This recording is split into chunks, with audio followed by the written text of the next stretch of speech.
So, good morning po sa inyong lahat mga kapatid. JDB uli. Now, nagkakaroon ho ng patutsadahan sa Senado. So, etong si Ping Lacson kasi nga ho binanggit ni Senator Ping Lacson yung allocables sa 2025 national budget na nakalaan kay Amy Marcos. Yan. Kaya lang, ang kakaiba lang naman na sagot dito ni Amy, sabi niya, sagot ni Senator Amy sa mga hanash. Hanash. Gay lingo yan eh. Gay language yan eh. Ni Senator Ping. Gigil yarn, baka makipagsabunutan. Aba? So dati ho kasi, naalala ko lang, nung ito ay unang kumandidato sa pampanguluhan si Ping Lacson.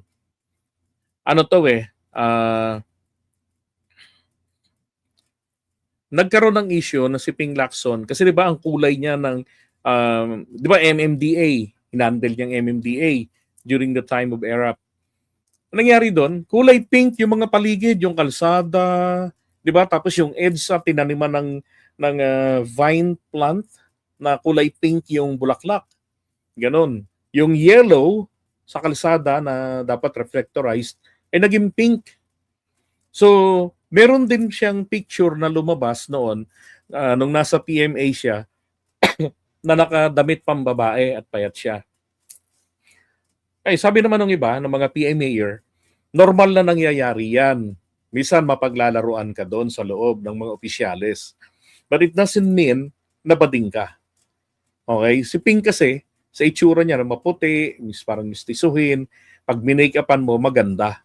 Kaya doon na ako sunadahan. And so happened, may picture pa na nakapagtabi, na nakasuot siya ng ganon. Hinahanap ko yung picture na yun ngayon. Problema, di na available. Pero during the time of ERAP, lumabas yan. Nung siya'y basta nung kumandidato siya dati pampanguluhan. Now, pag-usapan naman natin etong, yan, kay Ping Lacson. Sabi niya kay Amy. Sabi kasi rito, Senator Ivy, may allocables. 2025, NEP, bakit tahimik sa BICAM? Hindi ba nung ginaganap yung BICAM dati, wala tayong marinig nung kay Amy, maski sa 2025, di ba?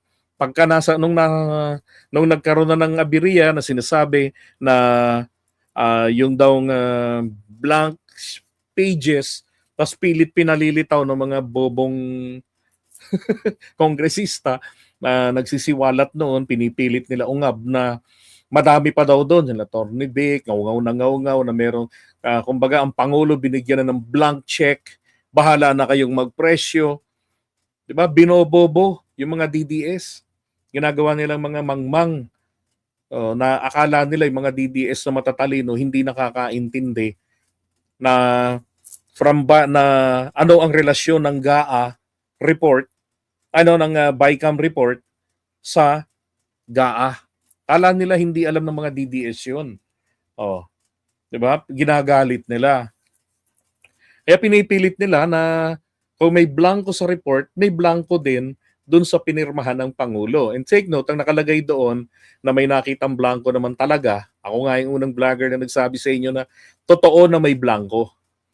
'Di ba? Totoong may blanco. Pero yung blanco na yun, nangyari yan dahil na siguro sa kamamadali nila ng technical working group ng BICAM para matapos yung report, hindi na ilagay yung mga papel na kung saan finalized version na ng BICAM. Ang nangyari na natili doon, kasi isang departamento lang, Department of Agriculture lang yung may ganon. Diba?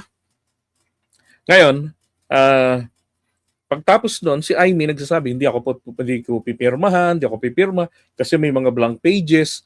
Pero hindi nililinaw pa nun, puro ganun lang Pero nung pinagdidiskusyonan, tahimik. Maski naman sa ngayon, yung 2026, di ba? Ganun din ngayon. Hindi rin siya nagdadaldal doon during the BICAM. Sabi niya siya ang nag-iingay, kinikriticize niya ang budget sa 2026. Sinabi niya may tad-tad ng pork, may giniling, may tinadtad, pero pork pa rin. Totoo naman, sinabi ni Amy yun Sabi niya, kung ganyan ang definition niya ng pork, yung pork barrel, Siya ang may pork. So wala siyang moral ascendancy para i-criticize. Unang-una, member siya ng BICAM. 'Di ba? Tama yon. Dapat doon nakipagpatayan siya doon. No, kung sa tingin niya ay may maling ginagawa. Pero tahimik nga siya eh. Bakit hindi siya nag-raise ng issue nang nasa BICAM siya na tadtad ng pork ito? Wala tayong narinig sa kanya pero nandoon siya sa BICAM. Siyempre, nag-aabang lang siya ng maipapang ano niya, papanira. Kaya hindi siya inahayaan niya lang para, 'di ba? Hanap lang siya ng pagkatapos ng trabaho, may ingangal-ngal siya sa labas. Parang chismosa lang, 'di ba? And then, follow up ni Ping Lacson, pag nasa glass house ka, huwag kang mambabato. 'Di ba? Bakit? Kasi pag nabasag yung glass house, pati ikaw masusugatan. At ito na nga po. Sabi ni Ping Lacson, may 2.5 billion allocable sa 2025 NEP at tahimik na tahimik sa BICAM meetings kung saan pinagdidebatihan ng 2026 budget. Pero ngayon, puro tuligsa at kritisismo ang naririnig mula kay Amy. Ito ang binigyan din ni alam niyo, ayan, yan yon. Alam niyo, ang totoo, ang kabuuan ng allocables na yan, yung mga pondo ng mga insertion yan eh. No? Na kung saan ay kinakitaan ni PBBM ng irregularidad. Yung sinasabi niya na magkakaiba ang lugar, pare-pareho halos ang presyo. May 50 million, 150 million, 100 million. Eh kung magkakaiba ang lugar, dapat magkakaiba rin ang presyo. So bakit ganun? Puro general yung, kumbaga pang general yung presyuhan. Dapat ang nasa batas, specific ito kung magkano yung estimate, yun ang nandoon. Para alam natin at yung pangalan ng project, dapat hindi general yung dating, specific. So yun po ay minarkahan ng Pangulo natin ng for later release.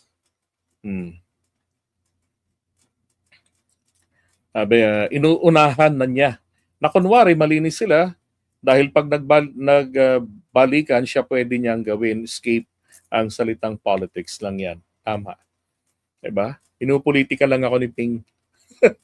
Hindi totoo lahat yan. Inimbento lang yan. Baka nga sabihin pa, AI lang yan. Lahat ng issue sa akin, AI. Kawawa na naman si AI. Ngayon, ito yung sagot ni Amy dyan eh. Ito. That was January 11, 2026. Sabi niya, opisyal na pahayag tungkol sa mga hanash ni Senator Ping sa wish list ko na nananatiling wish na lang. Yung wish list na yan, sabi niya rito, yan daw po, sabi niya, di niya alam na lahat yan ay wish list na binigay sa DPWH Central Office. Ibig sabihin, di ba si Cabral nagko-contact sa mga mambabatas? Di ba?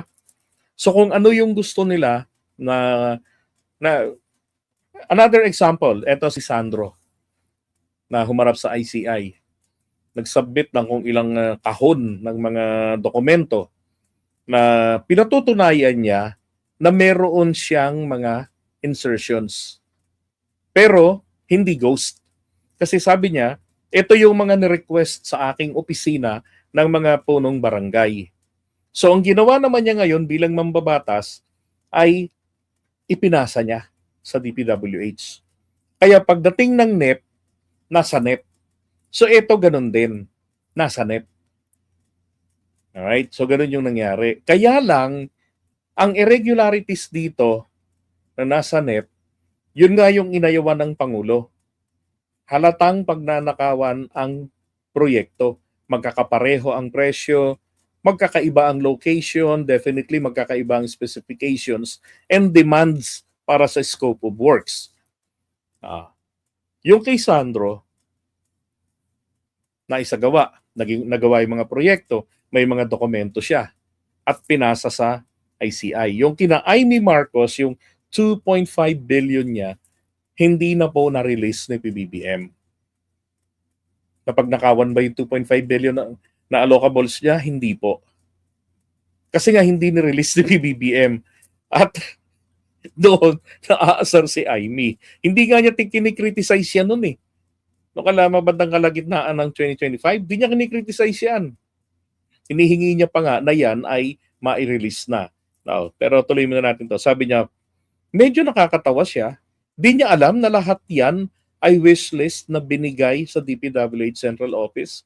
Clueless ba siya na kaming mga opposition, lahat FLR or for later release? Kaya ni isa dyan ay walang naibigay. Zero kaming lahat nila Bongo, Bato at Robin. Sabi niya. At malay ko ba sa allocables ng admin? Sa aming dalawa, hindi ako ang abogada ng Malacanang. Ano connection nitong allocables ng admin? Di ba? Lundag siya, kumbaga diversionary tactic eh. Parang masyadong gigil itong si Senator Ping sa akin. Baka makipagsabunutan. Sure akong talo ako dyan. Max. May patama ha. Kulang na lang sabihin mo, bakla si Ping Lacson ha. Ngayon, eto ho yun, mga pruweba niyan. Amy Marcos urged PBBM to release 1.3 trillion for later release. That was July 31. Hindi niya kino-question yan, yung mga insertions na yan, mga panahong yan. Hinihingi niya na ma-release na yan. Katuwiran niya pa nga, isang artikulong nabasa ko, katulad nito, in October, sabi niya, papatapos na yung taon. Ano pang magagawa niyan? Diba? Dapat i-release na yan para mapakinabangan na.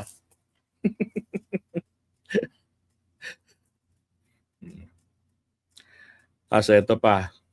Amy Marcos urged PBBM to release 1.3 trillion for later release government funds.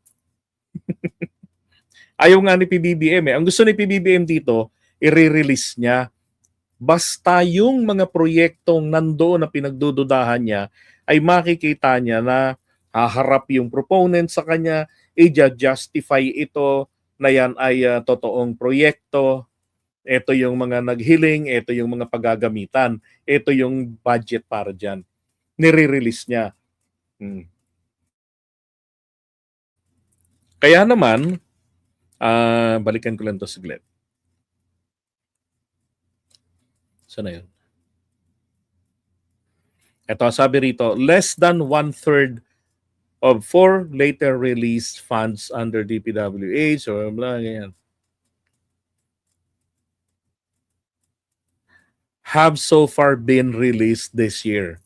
Okay? So may na-release na, sabi rito. Kasi nga, humarap yung mga tao na mga proponents. Amy, hindi siya humaharap. Instead, ine-engganyo nyo lang yung gobyerno, yung presidente, na i-release nyo na yan. Pero hindi, kasi po pwede naman siyang lumapit dun di ba? Para magsabi na, na legit yan, marami kasi akong mga gustong tulungan. Ito yung mga proyekto na yan. Ito, paliwanag siya tungkol dyan. Ito. Senator Amy Marcos on Thursday urged Malacanang to immediately release all government funds or for later release. Diba? Pero meron pa yan Ito.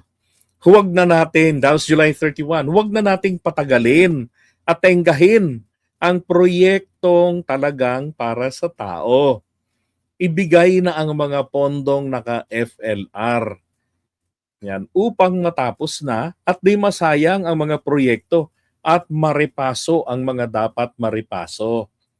Siguraduhin natin kumpleto sa papeles sa mga proyekto.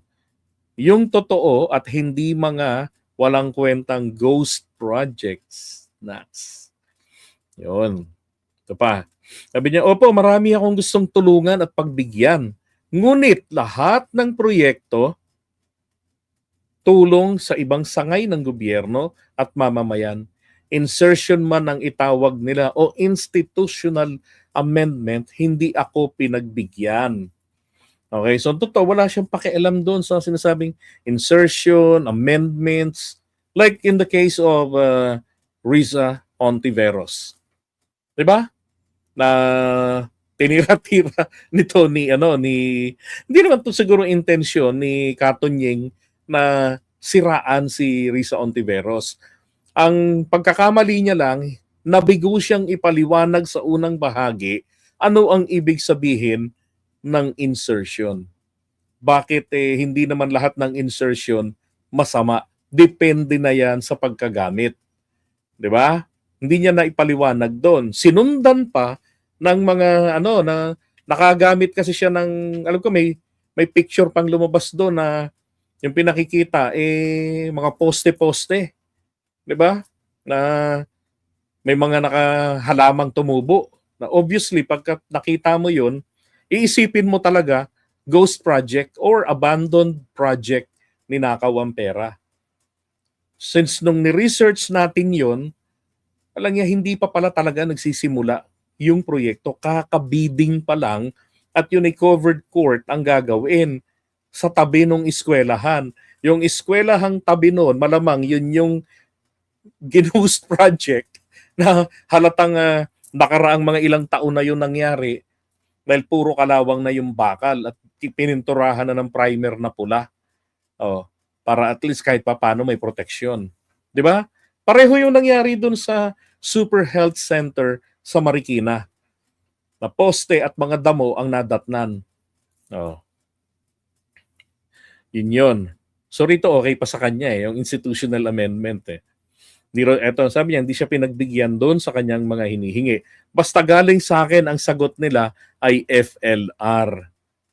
Diba? Alam niyo, dapat sana ginastify niya yung proyektong yun Diba? O pwede yun. Kapag na-justify niya, kahihiyan yan sa Pangulo kung hindi pa rin naaprubahan. Dahil ang pondo nandyan lang nakaipit. Diba? Sabi niya, for later release of First Lady rejects.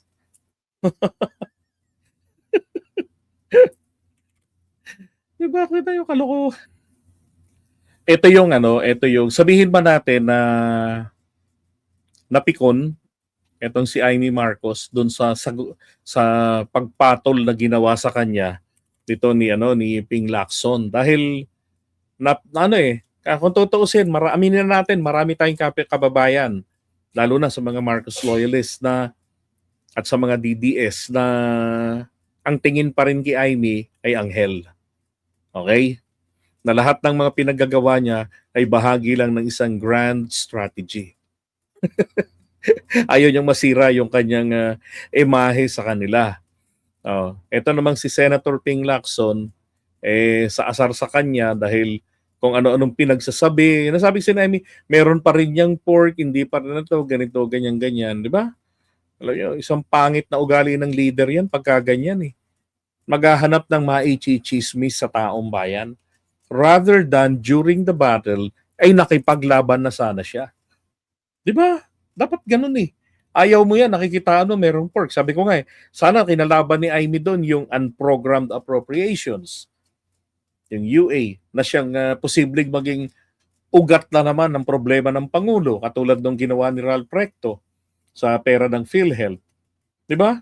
Tapos yung mga pondo ng DSWD para wala na talagang intervention ng mga politiko, hindi na makakaepal at bagkus magkakaroon na lamang ng mahigpit na vetting process ng mga beneficiaries na isasubmit.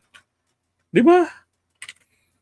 Para sigurado tayo na yung mga mapagbibigyan ng biyaya talagang mga lehitimo na mga entitled talagang matulungan. Napikon si Amy. Siguro sa loob niya, lintikan ba din ka? Ang tagal-tagal na yan. Wala nang mangyayari dyan. Wala na tayong mahihita dyan sa 2025 na yan. Inungkat mo pa. Kasi hanggat maaari, ayaw ni Amy. Sa ngayon, walang may gustong politiko, walang may gustong mambabatas na mabanggit ang pangalan nila in relation to insertion ng budget. Tapos binanggit ito ni Ping Lacson. 'Di ba? Pero pangit din naman yung naging response ni Amy kahit sabihin nating pabiro, 'di ba? So ito, 'di ba? So, nung kay Pig Lacson, napikon. Ito rin, no, tignan nyo ha. See the pattern. Sabi, the question Amy Marcos killer appears to refer the widely reported allegations that the Philippine Senator Amy was involved in the 1977, yung kaso ng Archimedes Trajano. Sabi, Archimedes Trajano, student of MLQU, questioned Amy, who was the chairman of Kabataang Barangay or Youth Council during an open forum in 1977. Oh, isang taon pa lang ako niyan. About her appointment and legitimacy of the youth organization ng Kabataang Barangay. He was subsequently seized by Marcos security forces. And then, nangyari sa kanya, katawan, natagpuan siya sa isang remote area. Then, nategi. A U.S. court in Hawaii, o yun nga, in 1993, ruled in a default judgment that Amy Marcos was liable for the wrongful death of Trajano and awarded damages to his family. The court found that Trajano was tortured and his death was caused by forces acting under her authority. Natauhan niya. In the Philippines, the case was dismissed technically kasi dinahilan nga po ng Korte Suprema ng 1994 yung US court daw po yung decision, yung US court walang jurisdiction dito sa atin. And that the case was a political question. Amy Marcos has denied personal involvement in the incident and no criminal conviction has been made against her in the Philippines. The US court ruling, however, remains a point of reference for human rights groups and historical accounts regarding the martial law era in the Philippines. Yan. Diba? Question lang din siya, tapos ganyan, may ganyan ang nangyari.